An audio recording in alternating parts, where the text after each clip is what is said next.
తెలంగాణ రాష్ట్ర విశ్వ బ్రాహ్మణ మనుమయ సంఘం ఆధ్వర్యంలో రేపు ఉదయం 10 గంటల నుండి 3 గంటల వరకు ఇందిరా పార్క్ ధర్నా చౌక్ దగ్గర మహాధర్నా కార్యక్రమం నిర్వహించడం జరగనుంది. గ్రూప్ లో ఉన్న ప్రతి విశ్వ బ్రాహ్మణ సోదరులు మరియు సభ్యులు మీ తోటి సభ్యులకు ఈ ధర్నా యొక్క ముఖ్య అంశాలను తెలియజేస్తూ ప్రతి సభ్యుడు వచ్చి మీ యొక్క మద్దతు తెలియజేయవలసిందిగా మనవి చేసుకుంటున్నామని గ్రేటర్ హైదరాబాద్ విశ్వ బ్రాహ్మణ మనుమయ సంఘం కమిటీ వారు తెలియజేశారు.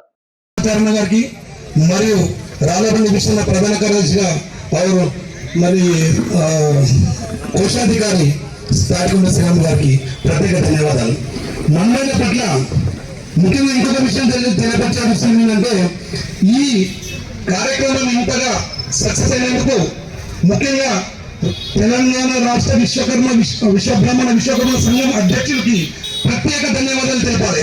ఎందుకంటే ముందుగా అతని దగ్గరికి వెళ్ళినప్పుడు మీ కష్టాలు మనమేలే కాదు, మాయి అందరం మనం ఒకటే, ఐక్యమత్యంగా మనం ఉన్న రోజే, మీరు మా వెన్నట్టు ఉన్న రోజే ఏ సమస్యలైనా మనం సాధించాలను అని మాకు మంచి స్పందన ఇచ్చుంటాయి. అటువంటి వేములవాడ మదన్ మోహన్ గారికి ప్రత్యేక ధన్యవాదాలు తెలియజేసుకుంటున్నాం.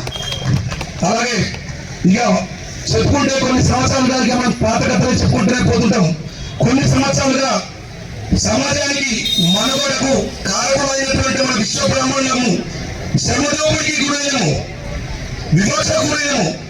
దీనంతటి కారణం ఏంటంటే, మనము చట్టసభలో లేనందుకు ఇంతకుముందు కొంతమంది పెద్దలు చెప్పినటువంటి విషయం ఏంటంటే, చదివే కారణం, చదివే ముఖ్యంగా కారణం, చదువుకోలేక ఇప్పుడు మన కష్టసభలను శాసనసభ వరకు కానీ ప్రభుత్వం వరకు తీసుకెళ్ళాలంటే మనోడు ఒకడే ఉండాలి. అక్కడ మనోడు ఒకడే ఉన్నాడు. ఎవరు? మన మత్స్యాలు ఆయన ఒక్కరు పోటీ కాదు, ఇంకా కూడా చాలా మంది ఆయన ఉండాల్సిన అవసరం ఖచ్చితంగా ఉంది.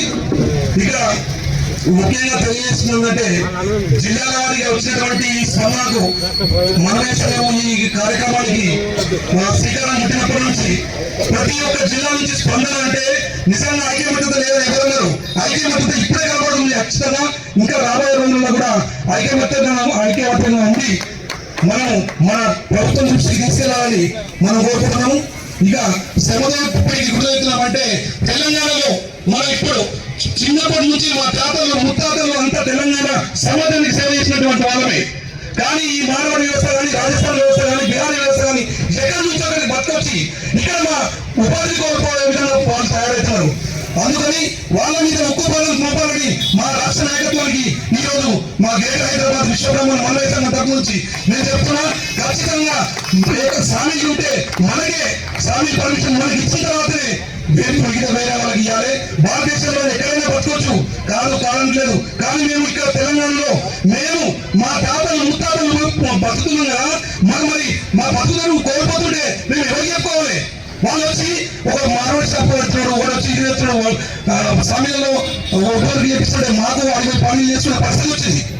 ఇక్కడ మాత్రం ఖచ్చితంగా రాష్ట్రానికి మేము తెలియజేస్తున్నాం. ఏంటంటే మన 12 డిమాండ్లను మన ప్రభుత్వం మాకు ఇవ్వకపోతే నిరాహార దీక్ష కూడా మరొకసారి శ్రీకారం చుట్టి మన బలం మీద చూపిస్తున్నాం. ఈరోజు ఖచ్చితంగా చనిపోయినా పర్వాలేదు, తెలంగాణ సమాజానికి మనోళ్ళందరికీ మేము వెన్నులన్నీ ఉంటామని మాటిస్తూ నిజంగా ఈ అవకాశం ఇచ్చినటువంటి పెద్దలందరికీ నమస్కారాలు, ధన్యవాదాలు.